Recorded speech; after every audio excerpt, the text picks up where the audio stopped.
it is launch for Daggerheart. We have it right here. Yeah. We have the full collection. This is the Daggerheart core set.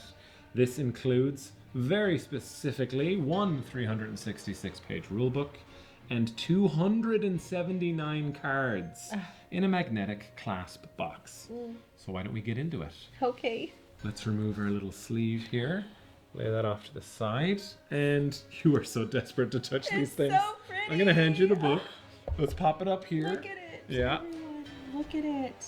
Very nice. Oh my god. And the materials, you can really tell, this is not only durable, but they've put a lot of effort into as you were saying, the embossing, the different materials, the raised lettering, the coloring. If you've purchased stuff from Critical Role before, then you know that they love gold foil, and it is present. As some of us were very much hoping. Sean was actually showing me a second ago something, just the level of detail that's into this.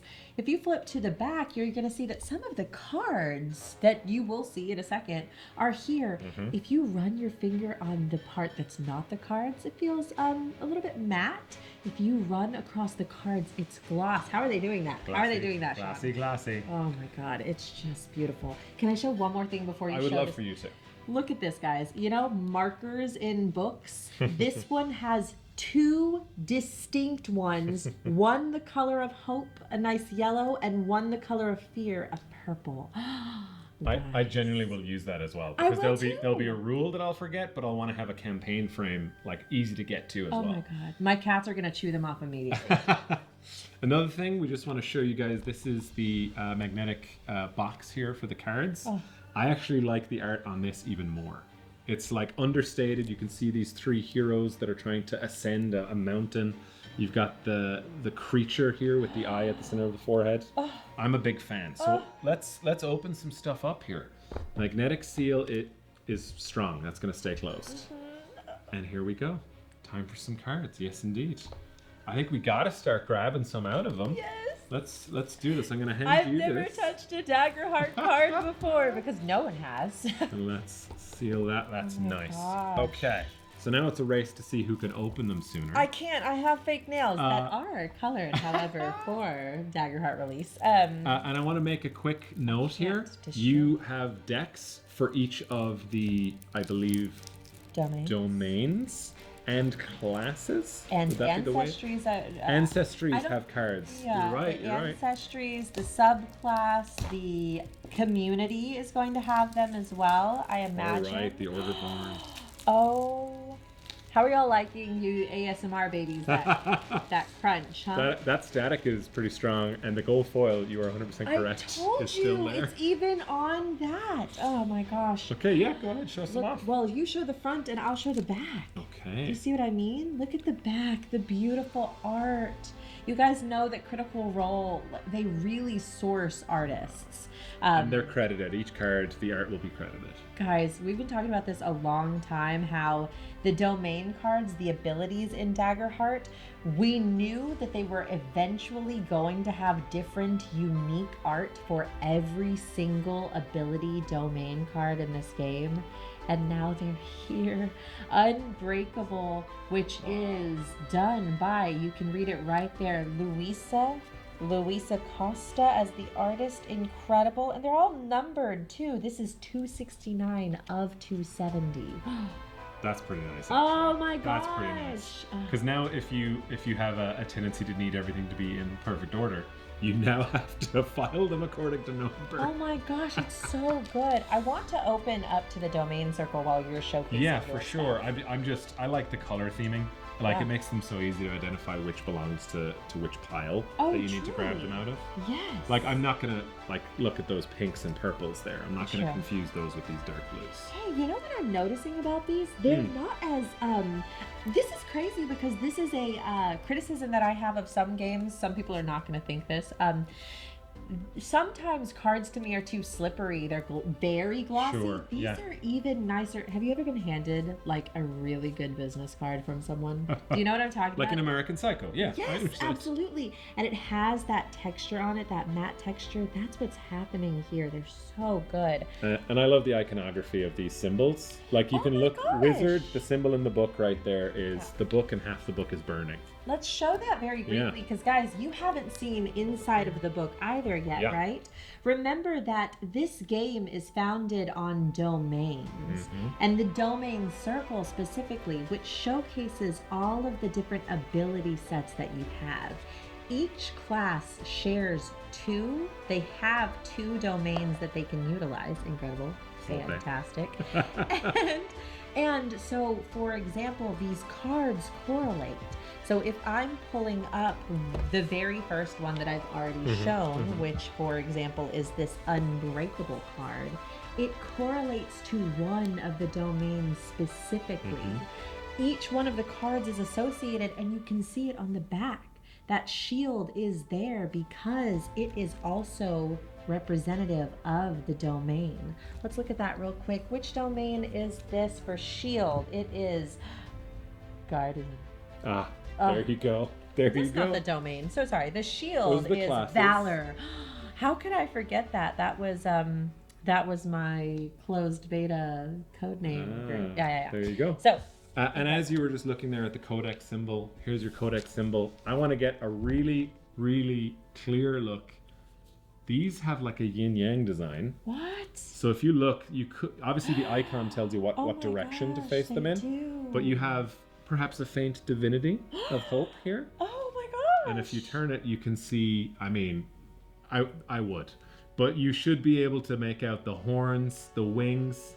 I don't know if I want them to step on me or choke me, but this is what we're going for. Always both, Dommy Mommy. This one was certainly banished. Remember, the lore, guys, of Daggerheart is very, very abbreviated. It's meant to be setting agnostic and everything, but you have the gods having absconded, the good gods, the good aligned gods, having absconded to the hallows above.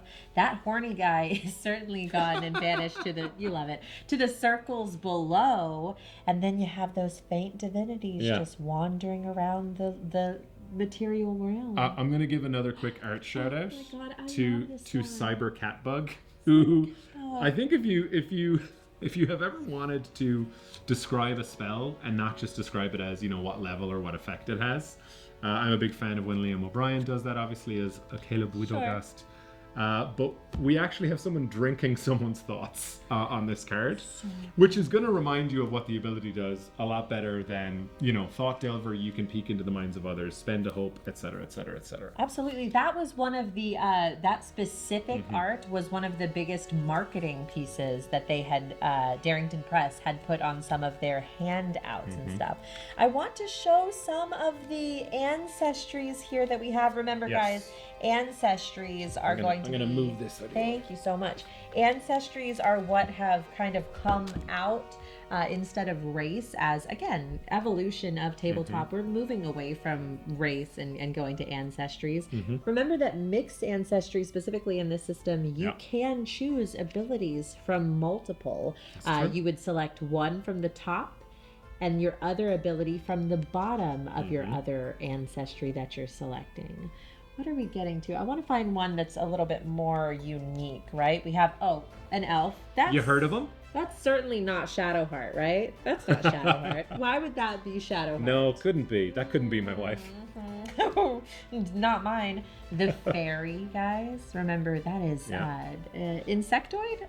It can be, for sure. It's honestly one of the long-running things in all TTRPGs is how they borrow from Irish mythology. Ooh. But they've done a lot of work here. You ready, kids? Well, you're holding a card for the Firbulg. The Firbulg. Okay. Sorry, Irish people, for what just happened in Rachel's mouth. The Firbulg. Oh, boy. Keep going. But the Firbulg have been a part of D&D for a long time. We even did a video about how Matt Mercer turned them into cow people. You can find it at RPGBTV.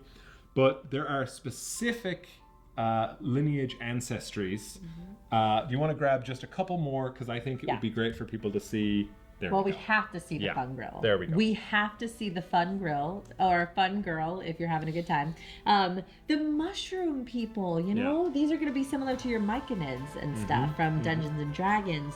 And, you know, we haven't really shown a lot of the abilities of different cards, but these ones are great to talk about. They have the Fungrel Network, which allows them to communicate basically to any fungrills in the area that they can. It's incredible. You're just speaking to them. You also have Death Connection, which is speak to dead. I'm going to throw something out there just because I can't help but bring it up whenever fungrill are mentioned. Yeah, let's go. In the Beast Feast campaign frame, there is a whole section about how fungrill, as fungi humanoids, maybe want to decide if they have a problem with their friends eating mushrooms. Oh, incredible. Which is a major food source in an Underdark type that. area. Yeah. Fungrills, all of the lore of the ancestries is really unique. Giants, for example, Rowan Hall, one of the designers of this game, shout out. She actually mentioned that giants, there's lore in it that they are born with no eyes, and then they grow those eyes throughout their life cycle. So for example, that's how you get a cyclops. They just grow one. Or you might get one that is many-eyed. So a different way of awakening a sleeping giant. A different way. Yes, exactly. Cool. Incredible. Yeah, we're almost through, I think. We've got, I'm going to speed run some of these. We've got a human. Humans, heard of them? Oh my gosh. In fairness. That's a little bit different than I think it was in the open beta, where it was first demon, Daemon, then it moved to Inferis without that N, true. And now we're at Infairness. So interesting. In all fairness. In all fairness, yeah. And you know, obviously that's a little bit of a Molly Mock moment, is it not? Yeah. There's a lot of allusions, right, to the Exandrian lore. So many references. One of our favorites, Qatari. The Qatari. Yeah, for sure. That's a cat boy. Yeah. Now, it does clarify in the rule book, for those of you who are like, I want to be a Khajiit and not a cat boy, that's fine. You don't have to be a Nikojin if you don't want to. Yeah. You really get to flavor it however you want. And that's true of all of these, right? All of these lineages, ancestries, etc. Yeah. You can do whatever you would like. Yeah. Let me know if you got any more. Oh, there we go. I have to show the very last one. I'll show Simia, but then let's move on to what everybody's here for. The ribbit, guys. Ribbit. That's our frog. A shout out to the frogs. Quick shout out for 90s kids. Bud Weiser. Oh my god. Anyway, that's my ribbit character. Quick shout out to nerds. Chrono Trigger. Is this not Frog or Cyrus from that guy? I'll move on. Keep going. It could be Star Fox. It could be his little frog buddy. There's lots of them, like Slipper or whatever he's called. I don't know. Real quick, we got to show you the artwork for the maps. Oh, come on, This is the Age of Umbra. Yes. The Age of Umbra campaign frame, which will be explored in a Critical Role series very soon. Yes. You might be wondering, the art's beautiful. I love the lines and the shading, but where's the color? I believe the reason that they've left them like this is so they're easy to photocopy and then change and fill in, so that each world, each campaign frame, you can make it your own. Oh my gosh, guys, I'm just realizing something really freaking fun. Okay. So remember, guys, one of the issues that people have with this game having cards, right, is, does everybody have to have the cards for you to be able to play it at your table? Because, you know, that gets expensive and not a ton of fun. Well, first, Darrington Press is going to have a lot of ways for you to play it at your own tables without everyone having them. But you should be trying to diversify when you're playing at the game. But look at this. You guys, your eyes are not fooling you. That's the same card twice. Pretty nice. Because if you want to choose the highborn community, but someone else at your table also wants to be highborn, they're giving you two of them. That's nice. That's nice. That's not just with those either. Look, I just pulled up some of the subclass features. Bard, here we go. Troubadour Bard, 2 times. That makes sense. They do want people to be mixing and matching, right? You could build your character as a bard very differently to somebody else. Yeah. But you might have a similar section that you want to double up on. Guys, it's getting even crazier. It's not just I saw. Yeah, I'm so sorry. Just to clarify, it's not twice of Troubadour Bard. I'm so sorry. What's happening there is, remember that if you go Troubadour Bard, you take that as initially a subclass, and then a specialization, and then I think a mastery. So there's a card for each one of those at different levels where you gain additional abilities. But the important thing is they look nice. Yeah, but they're in this box if you want to buy it. It's still true for community. It's still true. We hope that you have enjoyed taking a look at everything that is in the book. in the box with the cards. We are certainly big fans of what we have here. Looks like a lot of thought and care has been put into these. Shout out to all of the wonderful artists. Too many to name, but we're very happy that we got to look at Grant Griffin, Cyber Catbug, and everybody else's artwork today. Hey, give it a rating. 1 out of 10. What's the product looking like for you?